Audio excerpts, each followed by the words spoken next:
सतनाम श्री हर वाहिगुरु। प्यारे साथ संगत जी, इस वक्त जो दरबार साहब में हाजिर है और जो ऑनलाइन हमसे जुड़ रही है, सभी को बहुत बहुत आशीर्वाद, बहुत बहुत शुभकामनाएं। सारी संगत को याद दिला दें कि बस कुछ ही दिनों के बाद बाबा सुखराम दास साहेब जी का जन्मोत्सव, अवतार दिवस शाही मेले के रूप में धूमधाम से मनाया जाएगा। उससे पहले का ये रविवार है, इसलिए आज ये कुछ ज्यादा ही खास है। आज जो गुरु ग्रंथ साहिब जी की वाणी से अमृत वेले हमें जो आज्ञा मिली है,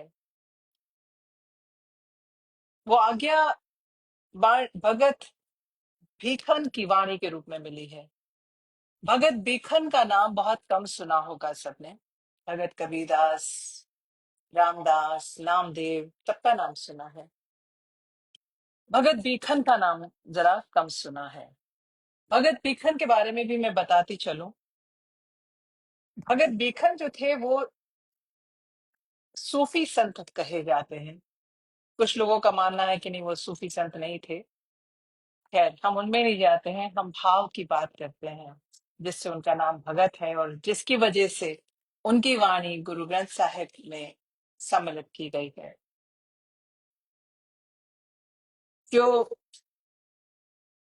भगत बेखन थे, वो उनके गुरु थे संत कबीरदास, और वो खुद यूपी लखनऊ के पास एक जगह है काकोरी, वहां के रहने वाले थे। गुरु नानक जी के समकालीन थे। गुरु नानक जी के हालांकि बाद की उनकी पैदाइश है, लेकिन इनकी दो रचनाओं को श्री गुरु ग्रंथ साहिब जी में शामिल किया गया है। और ये भी कहा गया है कि जब गुरु रामदास साहब जी गादेसर हुए थे, उसके आसपास जो है ये ज्योति ज्योत समाये थे। अकबर बादशाह के समय में ये उनके दरबार में भी थे। तो इनकी वाणी बहुत लोगों ने सुनी भी है, लेकिन ज्यादा उनका नाम नहीं आता क्योंकि वो मुसलमान कहलाए जाते हैं और सूफी संतों में उनका नाम गिना जाता है। लेकिन साथ साथ जो सबसे जानने वाली बात है वो ये है कि वो हिंदू जो वैरागी संत होते थे उनके साथ वो घुमा फिरा करते थे। तो उनकी वाणी में उनकी स्पष्ट छाप देखने को मिलती है। और आज की जो वाणी हमें गुरु ग्रंथ साहिब जी से वचन साहिब के रूप में मिली है, वो भी इसी तरह से आपको बताएगी कि किस तरह से उनकी वाणी सुनकर लगता ही नहीं है वो किसी दूसरे धर्म से है।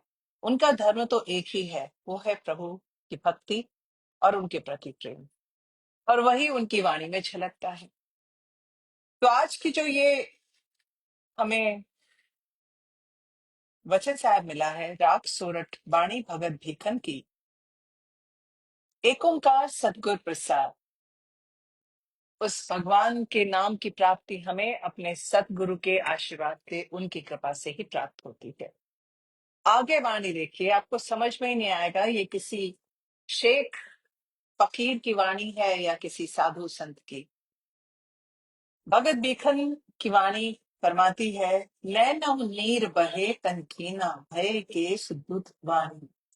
कहते हैं कि आंखों में से नीर बहने के कारण ये शरीर जो है वो अब क्षीण हो रहा है। क्षीणा मतलब क्षीण होना। नैनव नीर बहे, आंखों से नैन आंसू झर रहे हैं। तन खीना भय केस दुधवानी, और अब बाल जो है मेरे दूध जैसे सफेद हो गए हैं। ये सब जब वाणी और जब विचारक है उन्होंने पढ़ी, तो उनका ये कहना था कि भगत बिखन काफी पकी उम्र के थे, और पकी उम्र में जो ये उन्होंने वाणी लिखी थी। लेकिन ये हम सबके साथ होना है, हम लोग की भी, हमारे शरीर की भी यही एक हालत हो जाती है जब हम उम्र के उस दौर में गुजरते हैं, जब शरीर की शक्ति क्षीण हो जाती है, बाल सफेद होने शुरू हो जाते हैं। तो ऐसे पल में क्या करना चाहिए? भगत बिखन की वाणी कहती है, रूंधा कंठ शब्द नहीं उचरे, अब क्या करे वाणी। कहते हैं अब कंठ जो है वो अब साफ नहीं बोल पाता, वाणी पूरी नहीं उच्चारण कर पाता, अब प्राणी बता तू क्या करेगा। जब हम कहते हैं ना कि जब बड़े हो जाएंगे, जब बुजुर्ग हो जाएंगे, तब हम मंदिर जाएंगे, तब हम ये सब पूजा पाठ करेंगे। तो भगत बिखन कहते हैं कि आंखों से पानी झर रहा है, साफ दिखाई भी नहीं दे रहा, तन की शक्ति क्षीण हो गई है, बाल दूध जैसे सफेद हो गए हैं, कंठ से पूरी वाणी नहीं निकलती, जुबान फिसल फिसल जाती है, शब्द नहीं उचरे, उच्चारण नाम भी नहीं ले सकता, अब तुम प्राणी क्या करोगे। कहने का मतलब ये है, समय रहते भी नाम जपना शुरू कर दो, अंत समय का इंतजार ना करो, एक दिन सबके साथ ये समय आना है।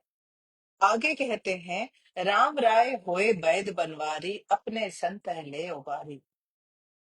कहते हैं कि हे सुंदर राम, राम राय, हे प्रभु, होए वैद बनवारी, अगर तू हकीम बने तो अपने संतों को बचा ले, उनको इस हालत से बचा ले, अपने संतों ले उबारी।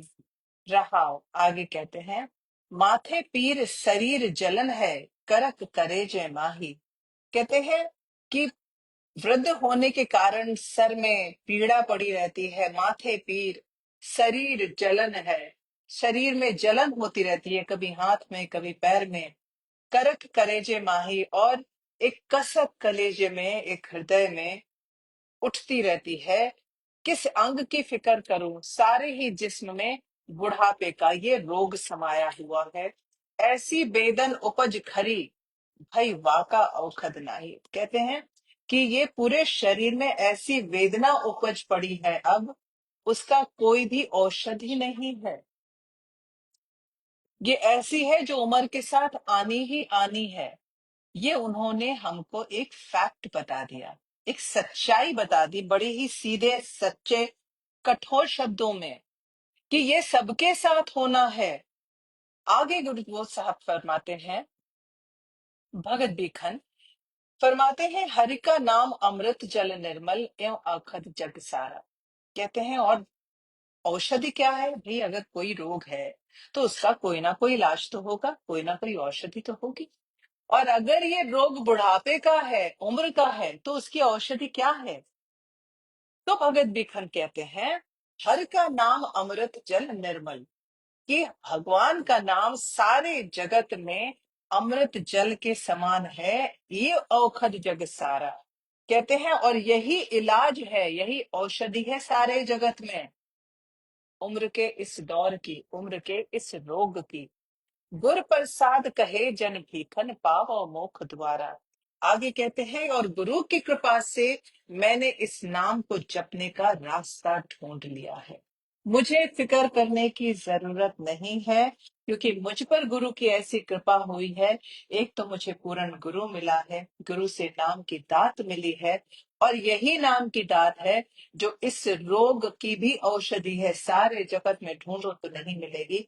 सिर्फ प्रभु का नाम ही ऐसा है जो हर स्थिति में आपके साथ रहता है, अंग संग सहाय रहता है, आपको सारे कष्टों से बचाता है, सारे दुखों का निवारण करता है।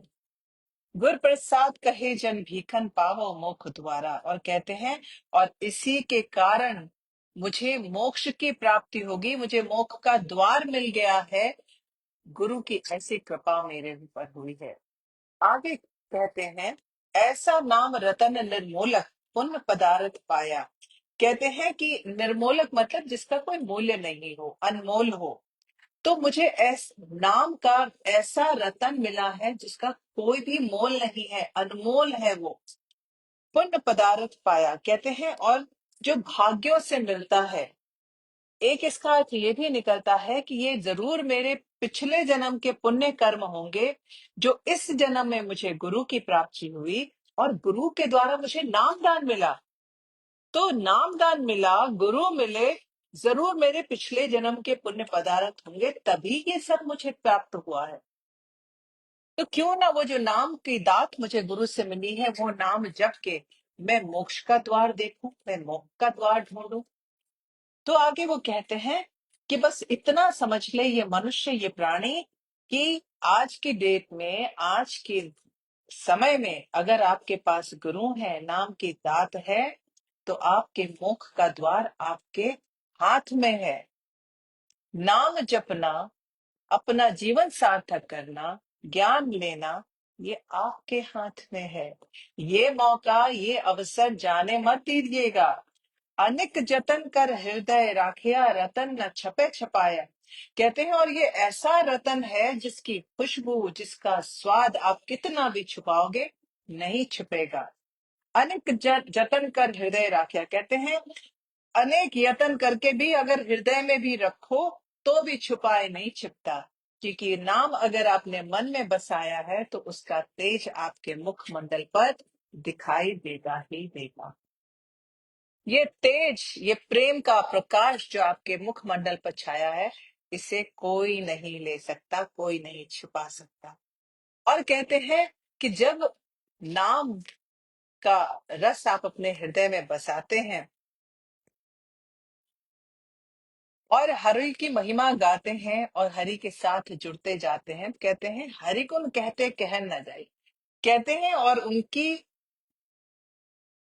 कितना भी आप कहना चाहो भगवान के बारे में, उनकी वडियाई करना चाहोगे, लेकिन वो कथा कभी समाप्ति नहीं होती है। वो आप कह ही नहीं पाओगे। अभी जैसे अगर किसी गूंगे को आप मिठाई खिला दो, तो क्या गूंगा बता पाएगा कि मिठाई कितनी स्वादिष्ट है? नहीं बता पाएगा।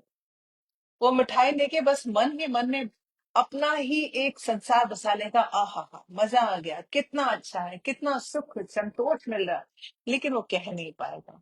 इसी तरह जब भगत अपने हृदय में नाम का वास करते हैं, तो वो जो सुख उनको प्राप्त होता है, जो आत्म सुख प्राप्त होता है, उसका वो बखान ही नहीं कर सकते, उनके पास शब्द ही नहीं होते। आगे कहते हैं रसना रमत सुनत सुख श्रवणा, चित चेते सुख होई। कहते हैं कि ये जब हमारी जीभ जो है, रसना जो है, जब प्रभु का नाम जपती है, तो उसी में ही उस रस में ऐसी खो जाती है कि उसके बाद उसे संसार का कोई भी स्वाद नहीं लगता। एक बार जिनके मुंह पे कभी राधे राधे चढ़ा तो हमेशा राधे राधे ही करते हैं। जिनके मुंह पे जय श्री कृष्णा चढ़ा वो जय श्री कृष्णा ही करते हैं। और ये सारी संगत जिनके मुंह पे वाहे गुरु, उनके रसना पे बसा हुआ है, हर काम में वाहे गुरु ही मुंह से निकलता है, क्योंकि इसके अलावा और कुछ उन्हें भाता ही नहीं है। सुनत सुख श्रवणा, कहते हैं और ये कान भी जो है, वो जब प्रभु का नाम सुनते हैं ना, तभी उन्हें सुख की प्राप्ति होती है, और उनको किसी चीज से सुख नहीं मिलता। चित चेते सुख होई, कहते हैं और जब उनको हम प्रभु का नाम को याद करते हैं, सिमरन करते हैं, तो सिमरन करने से जो सुख की प्राप्ति होती है, वो वैसे ही होती है जैसे गूंगे को मिठाई। वो बताई नहीं जा सकती, सिर्फ महसूस की जा सकती है। आगे भगत भीखन कहते हैं कहो पेखन दुई नैन संतोखे, जहां देखा तह सोई। कहते हैं और ये आंखों को भी सभी संतोष पड़ता है जब उस प्रभु के दर्शन हो जाते हैं। और वो प्रभु के दर्शन ऐसे हैं कि जहां उनको देखता हूं मैं वहीं उनको पाता हूं, क्योंकि वो यत्र तत्र सर्वत्र है, हर जगह व्याप्त है, कण कण में व्याप्त है। एक और बड़ी प्यारी बात जो भगत भीखन ने अपनी वाणी में पहले कही, उनकी वाणी आगे कहती है राम राय होए बैद बनवारी। जहां पे उन्होंने श्री रामचंद्र जी का भी जिक्र किया कि हे सुंदर राम, राम राय, हे बनवारी। बनवारी अक्षर हम ये शब्द इस्तेमाल करते हैं श्री कृष्ण जी के लिए, क्योंकि वो बन के फूलों से श्रृंगार किया करते थे।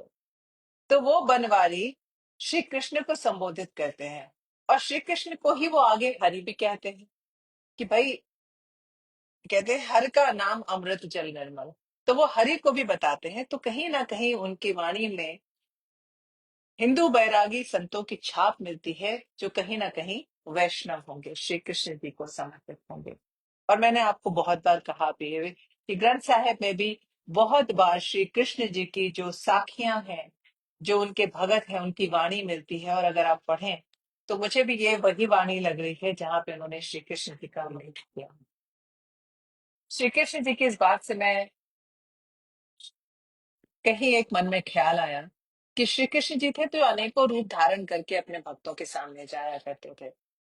कभी सखा बनकर, कभी मीत बनकर, कभी सहेली बनकर गोपियों के साथ, और कभी अपने भक्तों के साथ अपने ग्वाले भी बने हैं। अनेक रूपों में जाते थे, लेकिन उन्होंने अपना ब्रह्मांड वाला जो रूप था वो सिर्फ 3 बार दिखाया है। कहते हैं कि सारे ब्रह्मांड में जो स्वामी है वो वही एक है, उनकी वाणी भगवत गीता। तो मैंने कहा क्यों ना आज श्री कृष्ण जी का भी जिक्र आया है, तो उनकी वाणी से ही कुछ महत्वपूर्ण चीजें आपको बताती चलूं। यूं तो जब भी कभी हमारे यहाँ दरबार साहब की जो ये हमारी पुस्तकालय है, लाइब्रेरी है, यहाँ पे भगवत गीता रखी होती है, बहुत से लोग आके पढ़ते भी हैं। लेकिन जो नहीं पढ़ पाते उनके लिए मैं बता दूं, भगवत गीता का कुछ बड़ी प्यारी बातें कही हैं। अगर वो सारी बातें भी हम गांठ बांध लें अपने साथ, तो हमें लगेगा कि ये श्री कृष्ण भगवान जो है ये फिर वैद्य बनकर हमारे दुखों को काटने के लिए आए हैं, एक औषधि बनकर आए हैं। बड़ी सिंपल सी बातें हैं। श्री कृष्ण जी अपनी वाणी में कुछ 7 जोड़ियों के बारे में बताते हैं। बड़ी अद्भुत जोड़ियां हैं ये। अगर इन जोड़ियों में से आपके पास सिर्फ एक चीज होगी और दूसरी चीज नहीं होगी तो सब बेकार है, तो पहले का होना भी बेकार है। और अगर ये दोनों है तो बहुत महत्वपूर्ण है, इन्हें संभाल के रखिए, संजो के रखिए, क्योंकि जब ये जोड़ी में होती हैं तभी सार्थक होती हैं, अकेले नहीं होती। और ये बात सिर्फ श्री कृष्ण जी को मानने वालों पर ही लागू नहीं होती है, ये दुनिया के हर इंसान पे लागू होती है, अगर वो इंसानियत की राह पर चलना चाहता है तो। अब ये जोड़ियां कौन कौन सी हैं? श्री कृष्ण भगवान अपनी वाणी में कहते हैं कि धन तभी सार्थक है जब धन के साथ धर्म हो। अब आप सोच के देखिए, अगर धन के साथ धर्म नहीं होगा तो क्या सार्थक होगा? वो तो अधर्म की राह पर निकल लेगा। इसलिए धन तभी सार्थक है जब धर्म साथ हो। विशिष्टता, विशिष्टता मतलब एक एक्सक्लूसिवनेस, आप बिल्कुल अलग हैं सबसे। तो विशिष्टता तभी सार्थक है जब शिष्टता साथ में हो। शिष्टता मतलब थोड़ा मैनर साथ में हो। अगर आप किसी चीज में अच्छे हैं और आपको अहंकार है, शिष्टता नहीं है, मैनर्स नहीं है, तमीज नहीं है, तो बेकार है, फिर आपका विशिष्ट होना किसी काम का नहीं है। अगली जोड़ी, तो संपत्ति सभी सार्थक है, पैसा होना तभी सार्थक है जब मनुष्य स्वस्थ हो। तब आप कितना पैसा कमाओ, दान पुण्य करो, सबकी सेहत का ख्याल रखो, सबको खुश रखो, आप ही स्वस्थ नहीं हो तो ये पैसा कमा कमा के छोड़ किसके लिए रहे हो? किसी काम नहीं आना। और एक आपने सुनी होगी भगत कबीरदास जी की वाणी थी कि पूत सपूत तो का धन संचय, पूत कपूत तो का धन संचय, कि अगर पुत्र सपूत है तो संचय करने की जरूरत ही नहीं है, वो आगे स्वयं कमाएगा। और अगर कपूत है तो चाहे तुम कितना भी जोड़ के रख लो, वो सबका सब गंवा देगा। इसलिए दंपति तभी सार्थक है जब मनुष्य स्वस्थ हो। अगली जोड़, सुंदरता। सुंदरता तभी सार्थक है जब चरित्र शुद्ध हो, वरना सुंदरता किसी काम की नहीं। आगे कहते हैं कि तीर्थ यात्रा वही सार्थक है। हम लोग कहते हैं ना कि हम लोग जा रहे हैं घूमने, हम घूमने नहीं जा रहे, हम तीर्थ यात्रा के लिए जा रहे हैं। तो जब हम ये तीर्थ यात्रा का भाव अपने मन में रखे तीर्थ पे जाएंगे, तो वो तभी सार्थक है जब मन में प्रभु के प्रति भाव हो। अगर ये भाव नहीं है तो तीर्थ यात्रा पे जाना भी, तीर्थ पे जाना भी घूमने के बराबर है, लाभ कुछ नहीं मिलने वाले। अगली जोड़ी है, सेवा वही सार्थक है जिसमें नम्रता हो। आप भले ही सेवा करते रहे लेकिन आगे जाके गुणगान करें कि मैंने ये किया, मैंने वो किया, हम ये करते हैं, ये आपकी सेवा सार्थक नहीं। तो सेवा तभी सार्थक है जब मन में नम्रता हो। और आगे कहते हैं भक्ति वही सार्थक है जब हृदय में प्रेम हो। भक्ति तभी सार्थक है जब हृदय में प्रेम हो। इसीलिए जब भगत बिखन की वाणी का मैं पाठ करने जा रही थी तो मैंने बताया, कुछ लोग उन्हें शेख भिखन कहते हैं कि वो सूफी संत है, मुसलमानों की तरफ है। कुछ लोग उन्हें हिंदू मानते हैं क्योंकि उनकी वाणी में है। तो भाई उनकी जात तो एक ही है कि वो प्रभु के भक्त हैं। भक्ति इसीलिए उनकी सार्थक है क्योंकि मन में उस प्रभु के प्रति प्रेम है। आज के लिए इतना ही। मुझे आशा है, पूरी उम्मीद है कि आप ये जो 7 जोड़ियां हैं, इनको अपने साथ ही रखेंगे, कभी इनको अलग अलग नहीं करेंगे। सतनाम श्री अकाल।